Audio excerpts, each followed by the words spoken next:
Hello' student, welcome to Aspen academy. আজি মই তোমালোকৰ ক্লাছ 9-ৰ নতুনটো কিতাপৰ চোৱা আমাৰ গণিতৰ 1.5টো কৰিম, যিটো আমাৰ একেবাৰে শেষৰটো অনুশীলনী। ঠিক আছে, তো 1.5 আগতে এইটো আছিলে 1.6। অ'কে, এতিয়া চোৱা নতুন কিতাপত আছে এইটো 1.5 হিচাপে। আমাক কি কৈছে যে মান উলিয়াব লাগে। কি উলিয়াব লাগে ষ্টুডেণ্ট? মান উলিয়াব লাগে। ইয়াত আমাক কি দিছে? 64 to the power 1/2। তো এইবোৰ আমি কেনেকে কৰিম? বহুতেই সহজ। বুজি পাইছানে? আমি বহুত সহজভাৱে এইবোৰ কৰিম। তো তোমালোক জাষ্ট চাই থাকা। ঠিক আছে student, let me start. Okay, প্ৰথমে চোৱা আমাক দিছে কি, আমি চাওঁ প্ৰথমটো। ইয়াত চোৱা আমাক কি দিছে ষ্টুডেণ্ট? 64ৰ পাৱাৰটো আমাক কিমান দিছে? এইটো অকমান ডাঙৰ কৰি লওঁ। তো চোৱা 64ৰ পাৱাৰটো আমাক দিছে 1/2। এতিয়া আমি কেনেকে কৰিম? এনেকেতো আমি কৰিব নোৱাৰিম। চ' we will try to find out something how we can solve it. চোৱা আমি কেনেকে কৰিম এইটো। হ্যাঁ, বহুত ইজি, বহুতেই ইজি। চোৱা প্ৰথমে কি কৰিবা, এই 64ক তুমি কনভাৰ্ট কৰিবা কিহলৈ? 2ৰ পাৱাৰলৈ বা কিবা এটা পাৱাৰলৈ আমি কনভাৰ্ট কৰি দিম, তেতিয়া বেছি ভাল হ'ব আমাৰ। হ্যাঁ, মই 64ক মই কনভাৰ্ট কৰি আছো, চাই থাকা তোমালোকে। চাই আছানে সকলোৱে?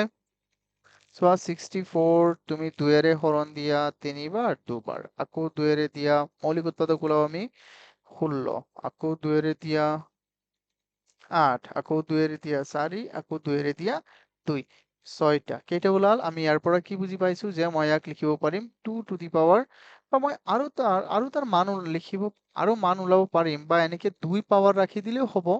অ'কে, তুমি এনেকেও কৰিব পাৰিবা। চোৱা ইয়াৰ বহুত ৱে আছে কৰিবলৈ। ধৰি লোৱা তুমি ইয়াক লিখিলা 2 to the power 6 লিখিব পাৰিবা। আকৌ তাৰ ওপৰত পাৱাৰ কি আছে কোৱা? তাৰ ওপৰত পাৱাৰ আছে 1/2। এইখিনিলৈকে বুজি পাইছানে সকলোৱে? মই 64ক চোৱা, মই 64ক যিহেতু 64 মানে 6টা 2 পূৰণ হৈ আছে, দ্যাট মিন্স মই কি লিখিব পাৰো? 64 ইকুৱেল মই লিখিব পাৰো 2 to the power 6। মই এনেকে লিখিব পাৰিম নে নাই? কিন্তু তাৰ ওপৰত আকৌ পাৱাৰটো কি আছে? 1/2। এতিয়া আমি এটা সূত্ৰ পাইছিলো যে a to the power m, তাৰ ওপৰত যদি পাৱাৰ n হয়, তেতিয়া আমি পাৱাৰ দুটা কি হৈ যাব? পূৰণ হৈ যাব। এনেকুৱা হয়নে নাই কোৱা? এনেকুৱা এটা সূত্ৰ পাইছিলা নে নাই? সূচকৰ বিধি, হয়নে নহয়? তো আমি এইটো ব্যৱহাৰ কৰি পাম ইয়াত। বুজি পাইছানে? তো তোমালোকে চোৱা এতিয়া। এতিয়া আমি 2 to the power মই 6 ইনটু এই পাৱাৰ দুটা ইয়াত পূৰণ হৈ যাব। পাৱাৰ দুটা পূৰণ হলে কিমান হ'ব কোৱা? 2 6ত যাব কেইবাৰ? 3বাৰ। 3 পূৰণ 1 কিমান হৈ যাব? 3। তেন্তে 2ৰ পাৱাৰ হৈ গ'ল 3। আৰু 2ৰ পাৱাৰ 3 মানে কি হয় কোৱা? 2ৰ পাৱাৰ 3 মানে কি? কোনেও নকয়। 2ৰ পাৱাৰ 3 মানে হ'ল 8, হয়নে নহয়? তো এইটো হ'ল আমাৰ আনসাৰ। আই হোপ বুজি পাইছা। ইয়াত কাৰোবাৰ কিবা ডাউট আছে? Okay, good. Now, let's go to the next one. ইয়াত চোৱা, ইয়াত আমাৰ কি আছে? 32 আৰু তাৰ পাৱাৰ আছে 1/5। মই 32ক চোৱা, 32 কি হ'ব? 32 চোৱা, 32 ইয়াৰ পৰা যদি আমি চাওঁ, 32ৰ পাৱাৰ 32 ক'ৰ পৰা কেইটা আছে? 32ত 5টা 2 আছে। তেন্তে মই কি লিখিব পাৰিম? 32 ইকুৱেল মই লিখিব পাৰিম 2 to the power 5, হয়নে নহয়? তো মই এতিয়া 32ৰ জেগাত মই লিখিম 2 to the power 5, আৰু ওপৰত আছে 1/5। মই এতিয়া 2ক ৰাখি দিলো, পাৱাৰ দুটা পূৰণ হৈ যাব। পাৱাৰ দুটা পূৰণ হলে হ'ব 1/5। এতিয়া চোৱা, তলত এটা 5 আছে, ওপৰত এটা 5 আছে। কাটিখিনি কি হৈ যাব ইহঁতি কোৱা? অকল 2 হৈ যাব। কি হৈ যাব কোৱা ষ্টুডেণ্ট? 2 হৈ গ'ল আনসাৰ। ইয়াতো আমি কি ব্যৱহাৰ কৰিছো? সেম একেটাই সূত্ৰ ব্যৱহাৰ কৰিছো। এনেকুৱা।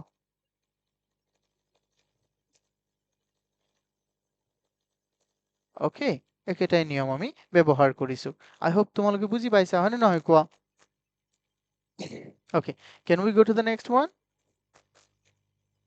Okay, ইয়াত চোৱাচোন সকলোৱে অকমান ধুনীয়াকে চোৱা প্লিজ। ইয়াত আমাক কি দিয়া আছে? 125 ন? 125, তাৰ পাৱাৰ দিয়া আছে কিমান? 1/3।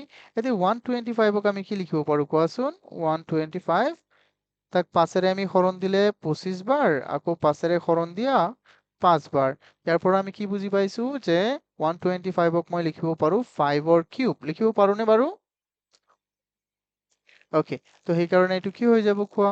তেন্তে আমি 5 ইনটু 5ৰ ঠাইত কি থাকিব? 3, তাৰ পাৱাৰ 3 ইনটু 1/3। এতিয়া আকৌ 3 গুচি যাব। চোৱা 3 আৰু 3 গুচি গ'ল। তেন্তে আমাৰ কি থাকি গ'ল কোৱা? অকল 5, হয়নে বাৰু? ৰাইজে নকয় কিয় হয়নে বাৰু ইয়াতো সেম নিয়মটো লিখিবা a to the power m whole into n whole to the power n equal a to the power m into n same এইটো মেথড লিখি দিবা এইটো ওকে আই হোপ বুজি পাইছা এতিয়া আমি নেক্সট চাব পাৰো নে এইটো চাব পাৰো নে চোৱা ইয়াত আমাক কি দিছে 9ৰ পাৱাৰ দিছে 3/2 এতিয়া 9ক মই কি লিখিব পাৰো 9ক মই লিখিব পাৰো 3ৰ স্কয়াৰ যেতিয়া মই লিখিম 9ক মই লিখি দিম 3ৰ স্কয়াৰ আৰু তাৰ ওপৰত আছে তাৰ পাৱাৰ 3/2 চোৱা 3/2 এতিয়া মই কি কৰিম চোৱা ইয়াত 3 আছে তাৰ পাৱাৰ 2 ইনটু কি আছে 3/2 এতিয়া চাবা 2 আৰু 2 কাটি দিলো আমাৰ থাকি যাব কি কোৱা 3ৰ পাৱাৰ 3 3ৰ পাৱাৰ 3 মানে হল 27 ইয়াত কাৰোবাৰ কিবা ডাউট আছে কোৱা গুড তাৰপিছত এইটো চোৱা ইয়াত আমাক কি দিছে 32 এতিয়া অথনি আমি পাই আহিছো 32 টো এইটো তোমালোকক মই কৰিব দিব লাগে আচলতে এইটোটো আমাক দিয়া আছে 2/5 এতিয়া 32ক এইমাত্ৰ আমি পাই আহিছো যে 32ক আমি লিখিব পাৰিম 2 to the power 5 আকৌ তলত দিয়া আছে ওপৰত আকৌ পাৱাৰ দিয়া আছে 2/5 এতিয়া আমি কি কৰিম ষ্টুডেন্ট কোৱা 2 ইয়াৰ পাৱাৰ 5 ইনটু ইফালে হৈ যাব 2/5 এতিয়া আমি পাৱাৰ কিটা 5 এটা মিলি গল এই 5ৰ লগত কাটি দিলো এতিয়া আমাৰ কি থাকিব কোৱা 2 ইয়াত ওপৰত 2 এটা থাকি যাব দ্যাট মিন্স এটো হৈ গল 4 হয়নে নহয় কোৱা এইবোৰতো তেনেই সহজ হয়নে আমি খেলি খেলি শেষ হৈ যাব আমাৰ বস্তুবোৰ চোৱা ইয়াত কি দিয়া আছে 16 এইটো 16 তাৰ পাৱাৰ দিয়া আছে 3/4 সৰুকে লিখিবা হে তোমালোকে মই অকণ এইটো তাৰ যিটো ৱেইট আছে মই এইটো সৰু কৰি দিওঁ 3 কি দিয়া আছে 4 আৰে বাবা ওপৰত 3/4 তো এইটো কেনেকে লিখিব পাৰো 16ক মই কি লিখিব পাৰো তোমালোকে উৎপাদক বিশ্লেষণ কৰি চাবা 16ক মই 2ৰ পাৱাৰ 4 লিখিব পাৰো কাৰণ 2ৰ পাৱাৰ 3 মানে হল 8 তেন্তে 2ৰ পাৱাৰ 4 মানে হৈ যাব 16 আকৌ 3/4 আছে এতিয়া আমি 2 ইনটু কি কৰিব পাৰো 2 to the power 4 into 3/4 তো আনসাৰ কিমান হ'ব কোৱা আনসাৰ কিমান হ'ব 4 আৰু 4 কাটি দিয়া বুজি পাইছানে ইয়াত বস্তুটো কেনেকে হল তেন্তে ইয়াত থাকি গল আমাৰ 2 চোৱা 2ৰ পাৱাৰ 3 থাকি গল 2ৰ পাৱাৰ 3 means কি 8 হয়নে নহয় তো এইখিনিলৈকে বুজি পাইছা ইয়া বহুত ইজি হয়নে নহয় তাৰপিছত চোৱা এইটো অকণ ভালকে চোৱাচোন সকলোৱে ইয়াত দিয়া আছে 125 তাৰ পাৱাৰ দিয়া আছে -1/3 এইটো কেনেকে কৰিম আমি জানো যে 125 তেন্তে 5ৰ কিউব এইটো তেন্তে কি হৈ যাব কোৱা ইয়াত আছে আমাৰ -1/3 so how we can solve it student ইয়াত 5 3 তাৰ পাৱাৰ আকৌ -1/3 কেনেকে সলভ কৰিম কোৱা 3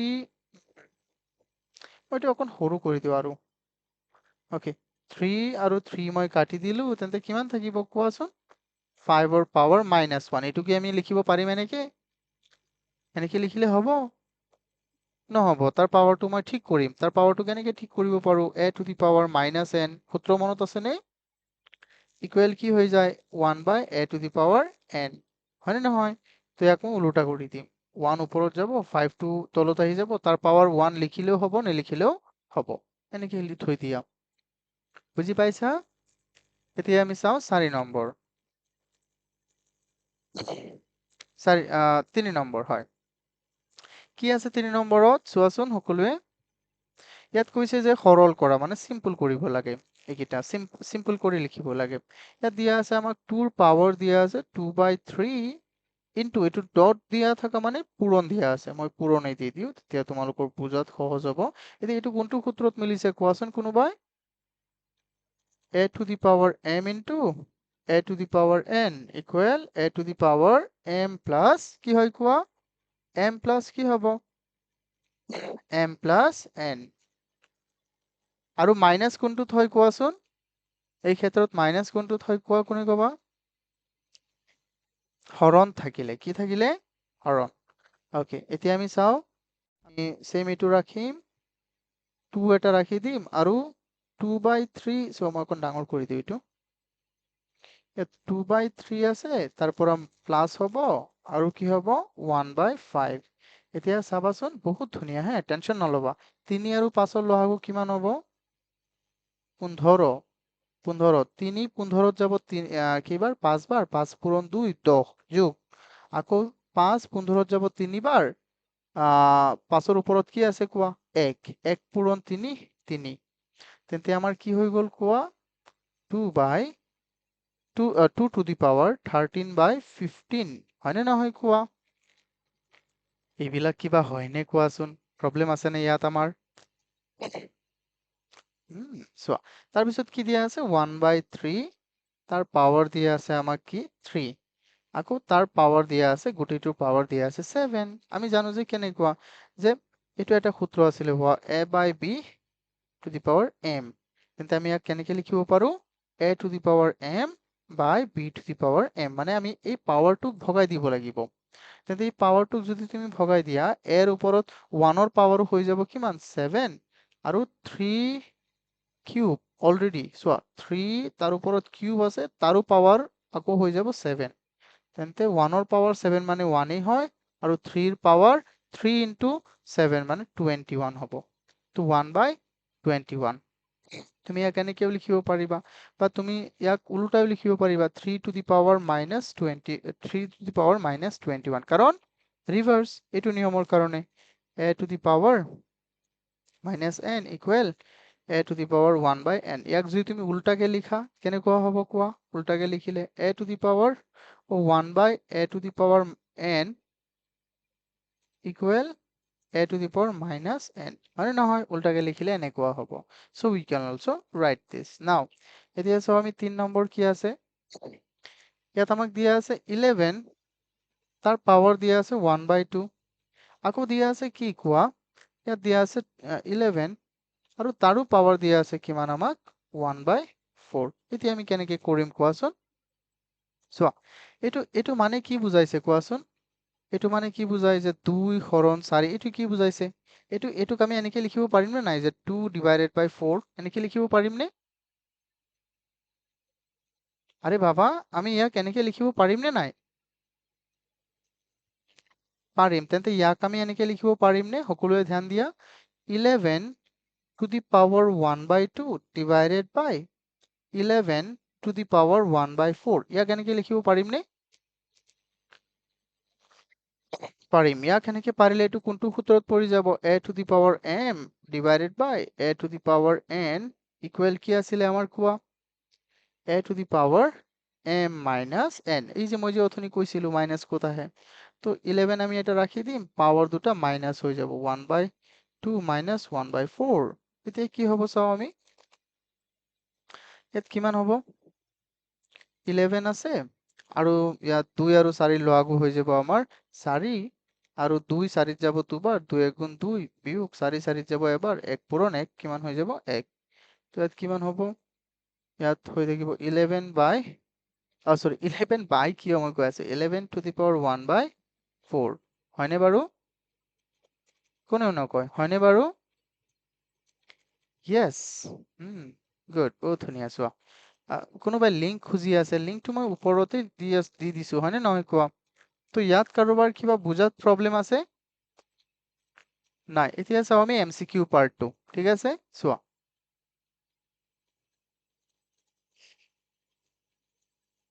এতিয়া আমি এমসিকিউ পাৰ্টটো চাও সকলোৱে এবাৰ আটাইবোৰ চাই লৈছে সেইবোৰ ওকে এতিয়া আমি এমসিকিউবোৰ মিলাম চোৱা এইবোৰতো নিজেও কৰিব পাৰিবা চোৱাচোন কেনেকৈ মই দেখুৱাই দিওঁ চোৱা ইয়াত কৈছে স্তম্ভ মিলাব কৈছে কি ইজি চাবা হা এক নম্বৰ 3 to the power চোৱা 32 to the power 1/5 আছে তো 32 ক মই লিখিব পাৰো 2 to the power 5 আৰু ওপৰত আছে 1/5 that means এটো 1/5 আকৌ এনেকৈ কাটি দিবা তো 2 ৰ পাৱাৰ হৈ যাব কিমান 1 2 ৰ পাৱাৰ 1 মানে হল অকল 2 তেন্তে এক নম্বৰটো মানে পি ক'ত মিলিব 2 চোৱা ই মিলি গ'ল ইয়াত হয়নে নহয় তাৰপিছত চাও আমি কিউ ইয়াত কি আছে 81 ৰ পাৱাৰ আছে 1/4 1/4 81ক মই কেনেকৈ লিখিব পাৰো জানানে 81ক মই লিখিব পাৰিম 2ৰ পাৱাৰ কি 4 তেন্তে ইফালে কি হৈ যাব এনেকে যদি লিখা তেন্তে ইয়াক এনেকে লিখাৰ সলনি মই 2ৰ পাৱাৰ 4 আকৌ ইয়াত পূৰণ কৰি দিম 1/4 4 4 কাটি যাব এটো কি হৈ যাব 3ৰ পাৱাৰ 4 2ৰ পাৱাৰ 4 নহয় 3ৰ পাৱাৰ 4 তেন্তে এটো হৈ যাব 3ৰ মান তেন্তে p হল কাৰ লগত 2ৰ লগত আকৌ q হৈ গল কাৰ লগত 3ৰ লগত হয়নে নহয় এতিয়া চাও আমি এটো 625 কি হয় জানানে 625 হল 5ৰ পাৱাৰ যদি কি হৈ যায় 5ৰ পাৱাৰ যদি 4 হয় কাৰণ 5ৰ কিউব হৈ গল 125 125ৰ লগত যদি আকৌ তুমি 5 এটা পূৰণ কৰা তেতিয়া হেতু হৈ যাব কিমান 625 বুজি পাইছানে 625 হ'ব দ্যাট মিন্স এটো কি হল এটো হল 5ৰ পাৱাৰ 4 ওকে আমি এনেকে কৰিব লাগিব কোন মানে মাথাটো লগাই দিলে হৈ যাব আৰু মাথাটো যদি ঘৰত থৈ আহা তেতিয়া নহব তো এটো কি হ'ব তেন্তে 5 আৰু আচ্ছা এটোৰ মান কি হ'ব কোনোবাই কবনে এটোৰ মান কি হ'ব এই যে অত বড় সংখ্যাটো 1 ইয়াৰ মানটো কি হ'ব 1 তেন্তে তোমালোকে কোৱাচোন আনসাৰ কি হ'ব আমাৰ সোয়া আৰু কোৱা জলদি p মিলি গল 2ৰ লগত p মিলি গল 2ৰ লগত p 2 ক'ত আছে p আছে 2 এটোত মিলি গল আৰু q মিলিছে 3ৰ লগত q মিলিছে 3ৰ লগত p r মিলিছে 1ৰ লগত r মিলিছে r মিলিব লাগিব 1ৰ লগত r মিলিছে কাৰ লগত 5ৰ লগতহে এটো কি হৈ আছে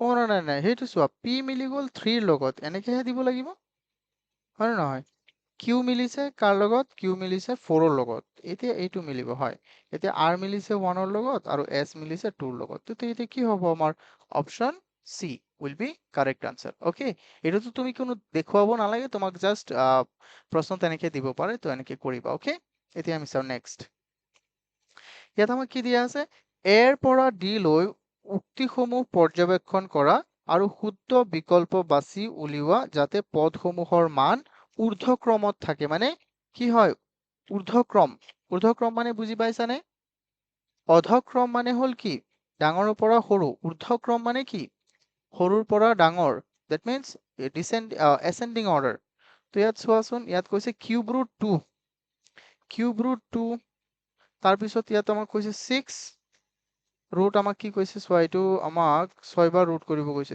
3 তাৰ পিছত আমাক কৈছে যে 9 পাৱাৰ কিমান আছে আমাৰ 4 তেন্তে এইটোক আমি কি কৰিব লাগে ঊৰ্ধ্বক্ৰমত কৰিব লাগে ঊৰ্ধ্বক্ৰমত কৰিলে কেনেকুৱা হ'ব চোৱা এইটো হৈ যাব তাক আমি বেছিবাৰ তাৰ বৰ্গমূল ওলাব লাগিব বৰ্গমূল মানে কি তাক বাৰে বাৰে আমি তাক ওলাব লাগিব তেন্তে এইটো হৈ গ'ল আমাৰ সৰু এইটো একেবাৰে সৰু 1 নম্বৰ তাৰ পিছত 2 নম্বৰ কি হ'ব 2 নম্বৰ চোৱা 2 নম্বৰ ডেফিনেটলি এইটো হ'ব আৰে নহয় 2 নম্বৰ এইটো হ'ব তাৰ পিছত 3 নম্বৰ হৈ যাব আমাৰ এইটো তেন্তে আমাৰ আনসাৰ কি হৈ যাব সি ওকে এটোৰ আনসাৰ হল আমাৰ সি ঊৰ্ধ্বক্ৰমত সজাব লাগে এতিয়া চোৱা 6 নম্বৰটো 6 নম্বৰটো তোমালোক নিজে পঢ়িবা পঢ়ি ইয়াত কি কৈছে তোমালোকে চাবা আৰু চাইখিনি উত্তৰটো নিজে লিখিব যত্ন কৰিবা ঠিক আছে ওকে এতিয়া আমি চাও ইয়াৰ 1 নম্বৰ চোৱা মানে ইয়াত এইটোই কৈছে এতিয়া 1 নম্বৰ কিটা আমি উত্তৰ দিব লাগে তোমালোকে পাৰিবানে নাই কোৱা এইবিলাকতো পাৰিব লাগে ৰুট 2 এটা কি সংখ্যা এইবিলাক পাৰিবানে নাই তো মই এইটো নিজে কৰিব লাগে মই কৰাই দিব লাগিব নে কৰিব পাৰিবা কোৱা সঁচা কথা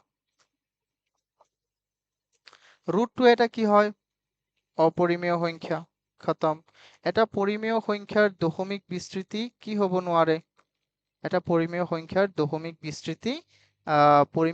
দশমিক বিস্তৃতি অপৰিসমাপ্ত হ'ব নোৱাৰে পৰিসমাপ্ত হ'ব পাৰে চোৱা পৰিসমাপ্ত এইটো আনসাৰটো হ'ব অপৰিসমাপ্ত কিন্তু মই বুজাই দিও এটা পৰিমেয় সংখ্যাৰ দশমিক বিস্তৃতি অপৰিসমাপ্ত হ'ব পাৰে অপৰিসমাপ্ত কিন্তু পুনৰাবৰ্তিত হ'ব পাৰে হয়নে নহয় অপৰিসমাপ্ত কিন্তু পুনৰাবৰ্তিত এইটোতে একই কৈছে অপশন ডি আৰু সি তো একই হয় চোৱা হয়নে নহয় তো এইটো একই অৰ্থাৎ আমাৰ অপশন হব কাৰেক্ট অপশন হব বি বুঝি পাইছা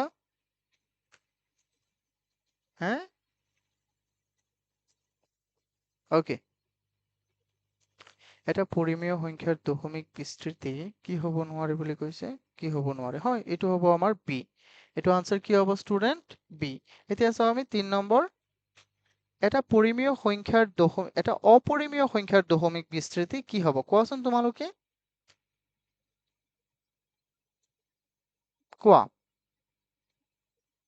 পৰিসমাপ্তটো হ'বই নোৱাৰে, অপৰিসমাপ্ত পুনৰাবৰ্তিত হ'বই নোৱাৰে, অপৰিসমাপ্ত অপুনৰাবৰ্তিত, অপৰিসমাপ্ত অপুনৰাবৰ্তিত, ইয়াতকে আমাৰ অপৰিসমাপ্ত কোৱাটোই বেছি ভাল হ'ব। তো এইটো আমাৰ অপশ্যন হ'ব ডি, কাৰণ সেইটো কেতিয়াও নৰয়, গৈ থাকিব ওলাই, হয়নে নহয়। এতিয়া কোৱা এইটোৰ কি হ'ব, তোমালোক নিজে কোৱা, মই কিমান কৈ দিম। যিকোনো দুটা অপৰিমেয় সংখ্যাৰ যোগফল, অপৰিমেয় সংখ্যাৰ যোগফল কি হয়,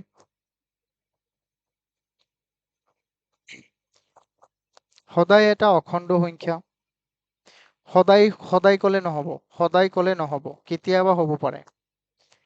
সদায় সদায় অপৰিমেয় সংখ্যা নাই, কাৰণ সিদিনাখন মই যে দেখুৱাইছিলো -√2 ইনটু -√2 প্লাছ √2 কি হৈ যাব 0।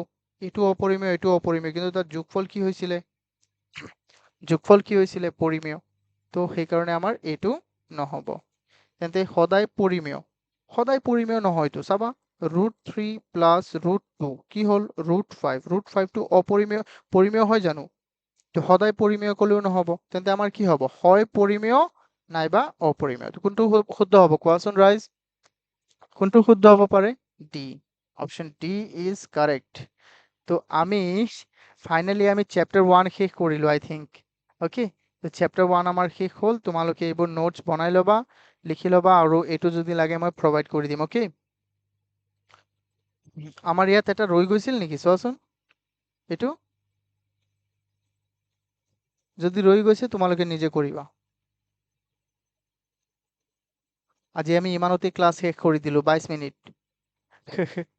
অ'কে, আজিটো কেনে লাগিল ক্লাছটো,